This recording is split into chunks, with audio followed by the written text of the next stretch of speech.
Friends, welcome to students words biology. So आज के session में हम देखने वाले हैं बायोलॉजी का new chapter that is a cell cycle. तो सेल साइकिल सभी बच्चों को पता है, वेरी इंपॉर्टेंट चैप्टर है, एग्जाम में पूछा जाता है। सो विदाउट हम ज़्यादा देर करते हुए हम स्टार्ट करते हैं। That is a new topic, that is a cell cycle. So that is a cell cycle. अभी सेल साइकिल की डेफिनेशन क्या है हम सबसे पहले देख लेते हैं। What is mean by cell cycle? All events which occurs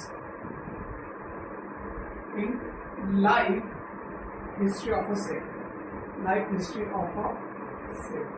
For example, एक क्या है cell. Basically, all organisms are made up of the cell.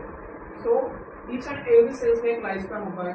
Before उनका लाइफ स्पैन कंप्लीट होने से पहले होता है दो सेल में डिवाइड हो जाती है, मतलब इस सेल से दो सेल्स नहीं। इसको बोला जाता है सेल डिवीजन। लेकिन जब एक सेल से के दो सेल्स बनती है, तब एक सेल से दो सेल बनते समय उसमें कौन कौन सी इवेंट होती है, वो पूरी इवेंट को बोला जाता है सेल साइकिल। मतलब all events which occurs in the life history of a cell is called as the cell cycle. So कौन कौन सी इवेंट्स हैं और सेल साइकिल क्या है वो हम देखने वाले अभी इस लेक्चर में। ओके, सो हम देखने वाले हैं that is cell cycle divided into that is the two phases. Okay, cell cycle दो phases में डिवाइड हो चुकी है। एक है इंटरकाइनेसिस, एक क्या है इंटरकाइनेसिस। इंटरकाइनेसिस सेकंड है young phase.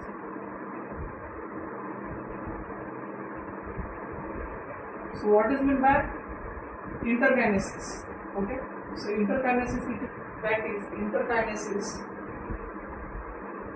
that is the preparatory phase, a young phase. It may be also called as a divisional phase.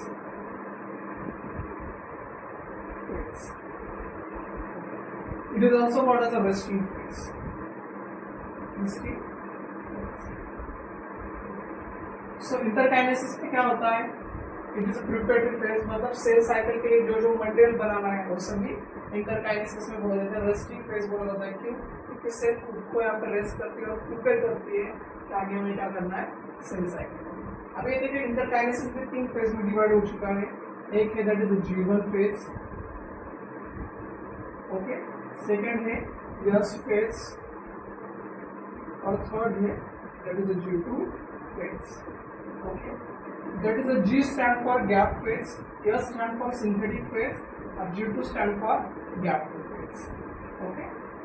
The young phase is divided into actually two phases. That is the karyokinesis, and second है that is the cytokinesis. Okay. So first क्या है? That is a karyokinesis. Karyokinesis मतलब that is a division of nucleus. Division of nucleus. Karyon means nucleus और kinesis means division.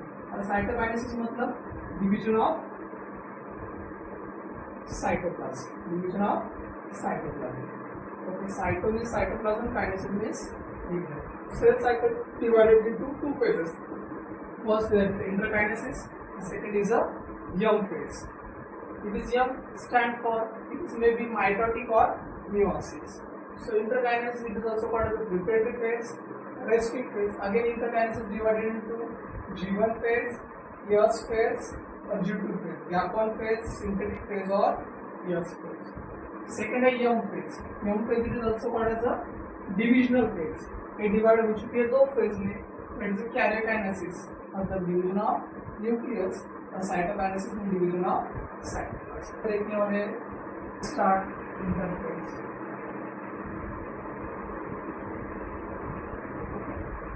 सो interphase इसके points क्या देखो। Interphase it is also called that is a resting phase. Okay, इसको resting phase बोला जाता है और प्रिपरेटरी फेज भी बोला जाता है। प्रिपरेटरी रेस्टिंग फेज मतलब क्या है कि सेल क्या करती है इंटरफेज में बहुत सारा रेस्ट करती है, क्योंकि आगे जाकर इसको क्या करना है सेल डिवीजन करना है। एक सेल से दो सेल बनाना है, और इसको प्रिपरेटरी फेज भी बोला जाता है। क्यों? रेस्ट तो कर रही है, पर रेस्ट के साथ साथ सेल डिवीजन के लिए जो जो इम्पोर्टेंट मटेरियल है सभी इस फेज में बनाया जाता है, इसलिए उसको बोला जाता है प्रिपरेटरी फेज। देखो interkinesis again it is divided into three phases. In 3 phases में डिवाइड हो चुका है। That is first is a G1 phase. Okay. G1 phase is also called as a gap 1 phase. Okay. So देखते हैं इसमें क्या क्या होता है। So gap 1 phase में क्या क्या होता है। So first event होता है इसमें, that is cells are growing size. सेल क्या करते हैं, साइज में ग्रो होती है। Okay, then second it makes all enzymes. Okay, जो जो एंजाइम्स लगती है सेल डिवीजन के लिए, तो पूरे सेल्स के एंजाइम्स बनाते हैं। It makes all proteins. Okay, proteins भी बनाती है, जो जो प्रोटीन्स इंपॉर्टेंट है सेल में, ओके, सेल डिवीजन के लिए। अभी प्रोटीन बनाने के लिए जो जो important RNA, okay, it's produce all types of RNAs. Okay, सभी प्रकार की क्या करती है फेज बनाने के लिए। ओके, देन मैं ऊपर लिखता हूँ इसमें पॉइंट्स इंटरफेस के। ओके, सो यहाँ पे सेल क्या करती है, इट इज एंजाइमेटिकली और metabolically active phase. Okay, enzymatically और मेटाबॉलिकली किसलिए एक्टिव फेज, ओके। सो और इसका लगभग जो टाइम्स होता है, ओके, जो टाइम पीरियड होता है सेल साइकिल का, ओके, वो सबसे ज्यादा होता है। Okay, it takes a more time, okay, more time.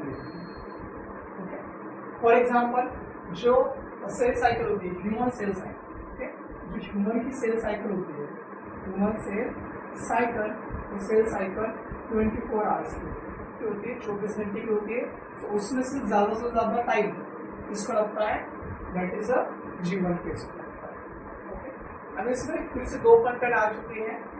For example इसमें डीएनए कंटेंट कितना होता है, डीएनए कंटेंट हम डीएनए कंटेंट, और सेकंड होता है प्लॉइडी। सो इसमें डीएनए कंटेंट जो होता है वो 2C होता है। ओके, और जो इसमें प्लॉइडी नंबर होता है, प्लॉइडी नंबर N से डिजिनेट करता है, तो कितना होता है 2N ही होता है। ओके, सो डीएनए कंटेंट मतलब दैट इज अ कितनी कॉपीज प्रेजेंट है डीएनए की, दैट इज सिस्टर क्रोमैटिड्स कितने प्रेजेंट है, उसको बोला जाता है नंबर ऑफ सिस्टर क्रोमैटिड्स, मतलब डीएनए कंटेंट। और प्लॉइडी मतलब क्या है कि सेट ऑफ क्रोमोसोम्स, डिप्लॉइड या haploid.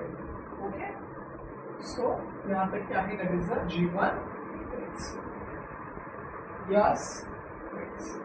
Okay, yes stand for that is a synthetic phase.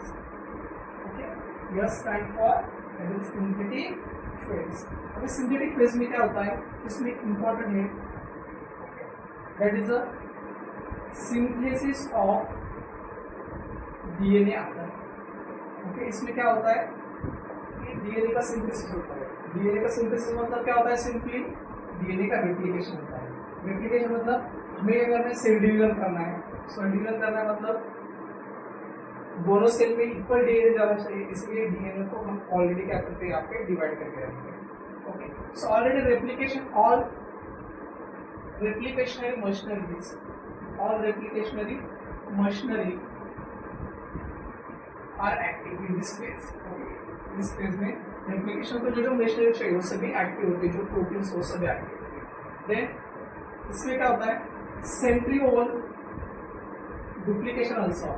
Okay, duplication also मतलब जो centriole होता है, उस centriole का यहाँ पे क्या होता है, duplication होता है। Then histone replication also। okay, histone replication भी क्या होता है इस फेज में होता है। ओके, खाली जो सेंट्रियोल्स होता है, सेंट्रियो डुप्लीकेशन कहाँ पे होता है? ओनली एनिमल सेल में। यहाँ पे एक्सेप्शन क्या है? Exception is a land. Okay, exception क्या है? सो सिंथेटिक फेज में क्या होता है? सभी चीजें सिंथेसिस होती है। कौन सी चीजें सिंथेसिस हुई? डीएनए का सिंथेसिस होगा। ओके, फिर सेंट्रियोल का भी सिंथेसिस होगा, मतलब डुप्लीकेशन होगा, और हिस्टोन का भी क्या होगा? डुप्लीकेशन होगा। प्लस जो माइक्रोट्यूब्यूल्स है, ओके, माइक्रोट्यूब्यूल्स सिंथेसिस ऑल्सो अभी हम देखे जाए ना, ये बहुत सारे डीपली यूनिट्स, बट हम क्या करें, आपको सेल साइकिल शॉर्ट में देखने वाले हैं। इसके थर्ड इवेंट्स है इंटरफेस की, that is G2 phase। G2 is also called, that is a gap to phase। जब इसमें क्या होता है, फर्स्टली इवेंट्स, ओके, जो बचा कुचा डीएनए है उसका रेप्लिकेशन नहीं हुआ, उसको टाइम जो लगता है, that is a gap two phase. Okay, remaining DNA duplication, okay, remaining DNA duplication occurs in this phase। Okay, इस फेज में क्या होता है, मतलब मोस्टली जो यूक्रोमेटिन होता है, यूक्रोमेटिन का डीएनए रेप्लिकेशन इस फेज में ही खत्म हो जाता है, पर कुछ हिट्रोक्रोमेटिन होता है, हिट्रोक्रोमेटिन का स्लोली होता है डीएनए रेप्लिकेशन, सो उसको जो टाइम लगता है और कहाँ पे वो टाइम मतलब है G2 फेज। तो G2 क्या फेज क्या करते हैं, जो रिमेनिंग डीएनए रेप्लिकेशन उसको टाइम देती है। ओके, देन यहाँ पे हिस्टोन रेप्लिकेशन also ends। यहाँ पे हिस्टोन रेप्लिकेशन का एंड हो जाता है। Then centriole replication completed. Okay, यहाँ पे क्या होता है, जो सेंट्रियोल का रेप्लिकेशन है वो भी क्या हो जाता है, यहाँ पे कंप्लीट हो जाता है। और लास्ट में क्या होता है, सेल और ग्रो इन साइज, और सेल का करके साइज में ग्रो हो जाती है। क्यों? क्योंकि उसको क्या करना है, अभी नेक्स्ट फेज में जाना है। ओके, सो इस फेज में हमने पढ़ा दैट इज अ पूरे इंटरफेस के बारे में। ओके, सो नेक्स्ट लेक्चर में हम देखने वाले हैं दैट इज अ आगे की जो है, so like and subscribe my channel. Thank you.